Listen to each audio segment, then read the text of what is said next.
아멘. 할렐루야. 토요일 새벽 이 시간 기도의 자리로 나오신 모든 성도님들과 온라인으로 함께 예배드리시는 모든 분들에게 하나님의 크신 은혜와 평강이 가득하시기를 주님의 이름으로 축원합니다. 오늘 말씀의 제목은 산 위에서 전해진 하늘나라 삶의 첫 번째 원칙입니다. 산 위에서 전해진 하늘나라 삶의 첫 번째 원칙입니다. 오늘부터 함께 나누는 마태복음 말씀은 상산순의 말씀입니다. 예수님의 공생애를 요약하는 말씀이 지난 4장 말미에 주어졌었습니다. 예수님께서는 가르치시고 전파하시며 치유하시는 분이셨습니다. 그중 주님이 가르치신 이야기가 오늘 읽은 5장부터 7장에 걸쳐 전해집니다.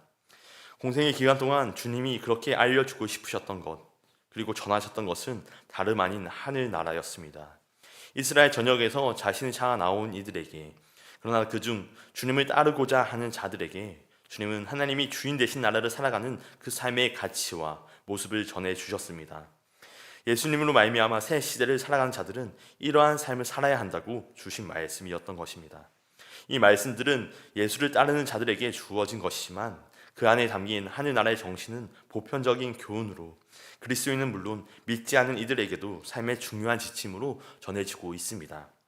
성경학자 마이클 글리는 산상수훈은 예수님의 가르침이라고 하는 왕관에 박힌 최상의 보석이다 라고 평가했습니다.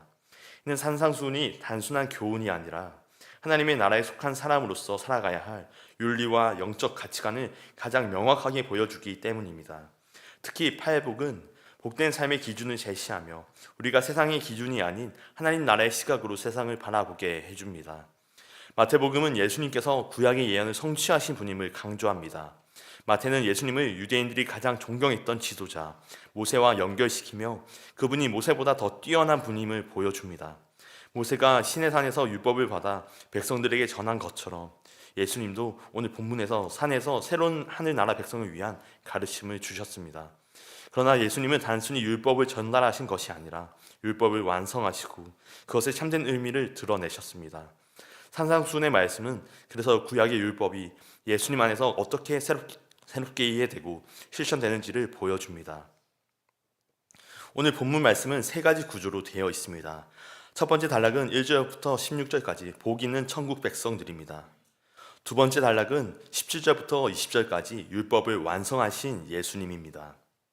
세 번째 단락은 21절부터 48절까지로 율법을 완성하신 실제 예시입니다. 오늘 말씀의 제목은 산 위에서 전해진 하늘나라 삶의 첫 번째 원칙입니다. 본문의 말씀을 통하여 세 가지 영적인 교훈과 기도의 제목을 삼고자 합니다. 첫째로, 이미 복된 존재로 삼아 주셨습니다. 이미 복된 존재로 삼아 주셨습니다.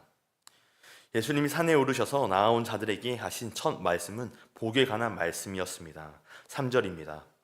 심령이 가난한 자는 복이 있나니 천국이 그들의 것이미요.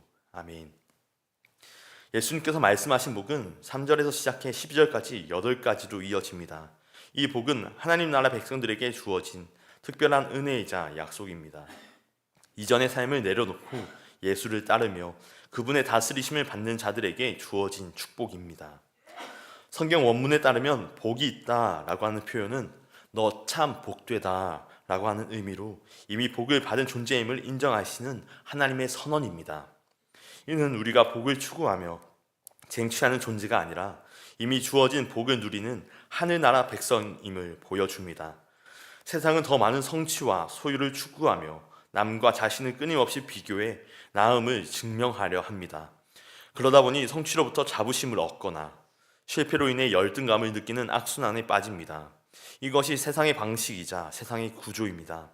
그러나 하늘나라 백성은 이 길에서 벗어난 사람들입니다. 그들은 자신들의 종언과 가치를 땅이 아닌 하늘에 두고 살아갑니다. 하나님께서 너는 복되다 라고 말씀하셨기에 우리는 그 명예에 걸맞는 삶을 살아가며 하늘의 품위와 태도로 삶을 정돈해 나아가야 하는 줄로 믿습니다. 보네포 목사님은 팔복의 말씀에 대해 이렇게 말씀하셨습니다. 팔복은 청빈이나 절제 등의 대가로 얻는 것이 아닙니다. 주님이 나온 제자들에게 하셨던 팔복의 말씀은 무언가의 대가로 얻어지는 것이 아니라는 것입니다. 이어서 목사님은 또한 우리가 겪고 있는 결핍과 고통 자체가 축복의 이유가 아니라 그런 결핍과 고통을 감수하더라도 하나님을 따르려는 그 마음과 자세가 축복의 이유라고 이야기했습니다. 세계 2차 대전에 일하는 역사적 비극 속에서 보네포 목사님은 죽음의 위기와 공포가 가득했던 나치의 독재 체제에 굴복하지 않고 선지자적이고 예언자적인 목소리를 냈습니다. 당시 많은 이들이 자신의 안위를 지키기 위해 침묵하거나 체제에 순응했지만 보네포 목사님은 하나님이 기뻐하시는 길을 선택하며 진리의 길을 따라갔던 것입니다. 사랑하는 여러분, 우리는 이미 복을 얻은 존재인 줄 믿습니다. 사도 바울 역시 에베소서 1장 3절에서 이렇게 전합니다. 하나님께서 이미 그리스도 안에서 우리에게 모든 신령한 복을 주셨다라고 전해줍니다. 우리에게 주어진 복은 차고 넘치는 줄 믿습니다. 우리는 더 큰 복을 찾기보다 주어진 복을 깨닫고 감사하며 나누는 삶으로 부름받았습니다. 이 삶은 우리의 가정을 변화시키고 이웃과의 관계를 새롭게 하며 세상을 하나님의 사랑으로 밝히는 복된 사명인 줄로 믿습니다. 심령이 가난한 자들에게는 하나님의 나라가 약속되고 애통하는 자는 위로를 받으며 온유한 자는 땅을 기업으로 얻습니다. 이에 줄이고 목마른 자는 정의로 배부르게 되며 긍휼히 여기는 자는 긍휼함을 받고 마음이 청결한 자는 하나님을 보게 되며 화평하게 하는 자는 하나님의 아들이라 불리게 되고 의를 위해 박해를 받는 자는 하늘나라를 얻을 것입니다. 이 놀라운 복을 누리고 경험하는 저와 여러분 모두가 되시길 주님의 이름으로 간절히 축원합니다. 둘째로 예수님이 드러나야 합니다. 예수님이 드러나야 합니다. 본문 13절부터 14절에는 예수님께서 제자들에게 하늘나라 백성으로 살아가는 삶의 본질을 전해주셨습니다. 제가 읽어드리겠습니다. 너희는 세상의 소금이니 소금이 만일 그 맛을 잃으면 무엇으로 짜게 하리요? 후에는 아무 쓸데없어 다만 밖에 버려져 사람에게 밟힐 뿐이니라. 너희는 세상의 빛이라. 산 위에 있는 동네가 숨겨지지 못할 것이요. 아멘. 예수님께서는 제자들에게 이렇게 선언하셨습니다. 너희는 소금이다. 너희는 빛이다. 이는 우리가 소금과 빛이 되도록 노력해야 한다는 조건부 명령이 아닙니다. 주님은 이미 제자들을 소금과 빛으로 세우셨습니다. 이 선언은 우리의 정체성을 확고히 해주시는 하나님의 은혜입니다. 주님의 이 선언은 우리가 받은 칭의의 은혜를 떠올리게 합니다. 우리가 죄인 되었을 때 하나님께서는 예수 그리스도를 통해 우리를 죄 없다 하시며 영접해 주셨습니다. 이와 같이 하나님은 우리를 소금과 빛으로 변화시켜 주셨습니다. 이제 남은 것은 그렇게 사는 것입니다. 소금으로 살고 빛으로 살아가는 것입니다. 이전에는 우리의 처지를 비관하고 우리 스스로의 가치를 낮추어 살았다면 이제는 하나님이 우리 주신 새로운 인생의 가치를 드러내며 하늘 아버지의 명예와 영광을 드러내며 살아가는 것이 우리에게 남은 줄로 믿습니다. 소금과 빛으로 산다는 것은 직관적이기에 그 뜻을 쉽게 찾아낼 수 있습니다. 소금은 부패를 방지하고 맛을 더합니다. 우리의 삶 역시 세상의 부패를 막고 그 안에 참된 가치를 더해야 한다는 것입니다. 그러나 이러한 삶은 쉽지 않습니다. 소금이 맛을 내기 위해 녹아져야 하되 자기를 지켜 세상의 기준과 가치관에 물들지 않고 오히려 하나님의 기준을 따라 세상을 변화시키는 삶이기 때문입니다.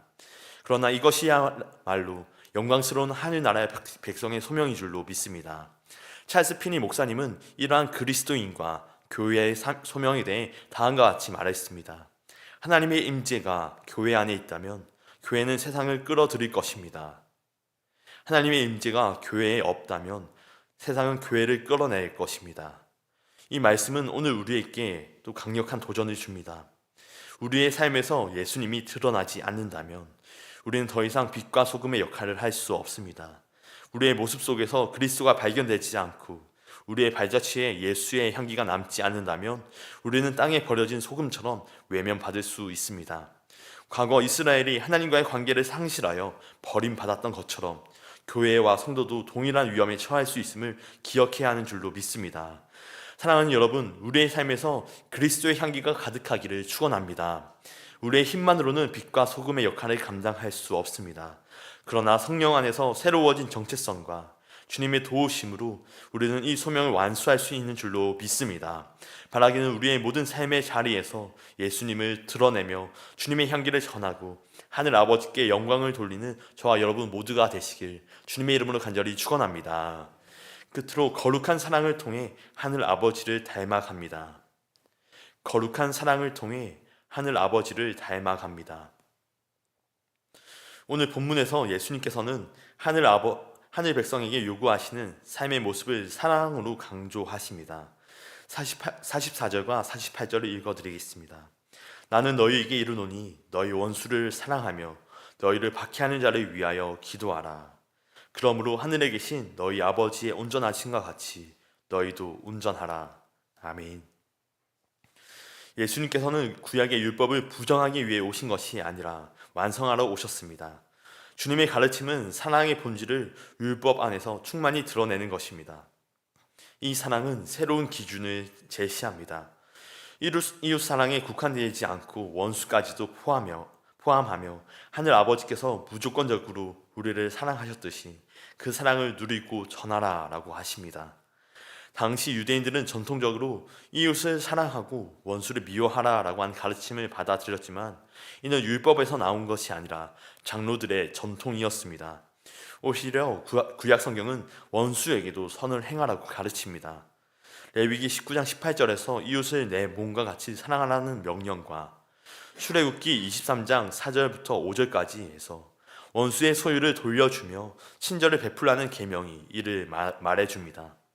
예수님의 말씀은 인간의 본성을 거슬러 미움 대신 사랑을 선택하도록 요청합니다. 이는 하늘 아버지의 사랑을 반영하며 죄인인 우리를 먼저 사랑하신 그분의 성품을 우리의 삶 가운데 구현하는 것입니다. 주님은 역사와 전통 속에서 사랑하기보다 미워하기를 택했던 사람들의 가르침을 따르지 말고 하늘 아버지가 주시는 법을 따르라 말씀하십니다. 인간의 본성에 따라 편을 가르기 좋아하고 상대의 반응과 태도에 따라 잘해줄지 배척할지 정하는 것이 우리의 옛 자아의 모습입니다. 그러나 하늘 아버지께서 주신 새 정체성으로 살아가는 자들은 하늘 아버지를 닮아야 한다 말씀해 주십니다. 현대에서도 우리의 삶은 미움과 갈등의 연속입니다. 하지만 예수님께서 우리에게 가르쳐 주신 사랑은 이러한 갈등의 꼬리를 끊는 열쇠입니다. C.S. 루이스는 사랑은 우리로 하여금 하나님을 닮게 한다. 그것이 인간이 달성할 수 있는 온전함이다 라고 말했습니다. 이러한 사랑은 단순히 감정적이고 일시적인 것이 아니라 의지적이고 지속적인 것입니다. 이를 위해 우리는 하늘 아버지의 사랑을 경험해야 하며 그 사랑에 뿌리 내릴 때 원수까지 사랑할 수 있는 힘을 얻게 되는 줄 믿습니다. 우리의 삶에서 그러한 사랑이 드러날 수 있는 방법은 무엇입니까? 내게 해를 끼친 사람에게도 먼저 손을 내밀고 나를 저버린 사람을 위해 기도하는 것입니다. 이러한 태도와 모습이 바로 하늘 아버지를 닮아가는 것이라 말씀해 주셨습니다. 사랑하는 여러분, 하나님께서는 우리가 그분을 닮기를 원하십니다. 그리고 그 닮아감의 가장 분명한 방법이 바로 사랑이라 하십니다. 이 사랑은 단순히 감정적이거나 조건적인 사랑이 아닙니다. 하늘 아버지께서 먼저 우리를 죄인으로 있을 때에도 사랑하셨던 거룩하고 완전한 사랑입니다. 우리는 우리의 성공이나 성취로 하늘 아버지를 닮을 수 없습니다. 세상의 기준으로는 그분의 영광을 흉내조차 낼 수 없습니다. 그러나 하나님께서는 우리에게 거룩한 사랑의 길을 열어주셨습니다. 원수까지도 사랑하는 것, 우리를 해친 자를 위해 기도하며 축복하는 것, 이는 세상의 힘으로는 불가능하지만 하나님께서 주신 사랑으로는 가능한 줄로 믿습니다. 우리가 먼저 그분의 사랑을 입었기에 그 사랑 안에서 살아가며 그분을 따라 사랑하기로 결단하는 우리의 삶이야말로 하늘 아버지의 온전하심을 증거하는 모습인 줄로 믿습니다. 이러한 사랑을 통해 우리는 하늘나라 백성의 정체성을 드러내며 세상 가운데 하나님의 빛을 비춘 자가 되는 줄로 믿습니다. 바라기는 우리의 삶에서 거룩한 사랑이 흘러넘쳐 하늘 아버지의 성품을 닮아가며 우리의 이웃과 세상 속에 하나님 나라의 증거가 되는 저와 여러분 모두가 되시기를 주님의 이름으로 간절히 축원합니다. 기도하겠습니다. 사랑과 은혜가 풍성하신 하나님, 오늘 새벽도 우리에게 말씀 주시고 주의 길로 인도하여 주심에 감사를 드립니다. 거룩하신 하나님, 거룩한 주의 사랑을 따라 살아갈 때 주님의 온전하심과 같이 우리도 온전하게 하여 주시옵소서. 그리스도 예수 안에서 이미 하늘의 신령한 복을 충만히 주신 그 은혜를 기억하게 하시고 우리 모든 삶의 자리마다 하늘 아버지의 영광이 드러나는 삶이 되게 하여 주시옵소서. 예수 그리스도가 드러나는 삶, 예수 그리스도의 향기가 나타나는 삶, 주님이 걸으신 삶의 모습을 뒤따라 갈 때 우리의 착한 행실로 세상 모든 일로부터 하늘 아버지가 칭송받는 일들을 보게 하여 주시옵소서. 이 시간 주님의 전에 나와 간절한 기도의 제목과 함께 올려드리는 귀한 예물의 손길들 있습니다. 이 예물이 쓰이는 곳마다 하나님의 나라가 확장되고 복음을 통한 생명 구원의 역사가 일어나게 하여 주시옵소서.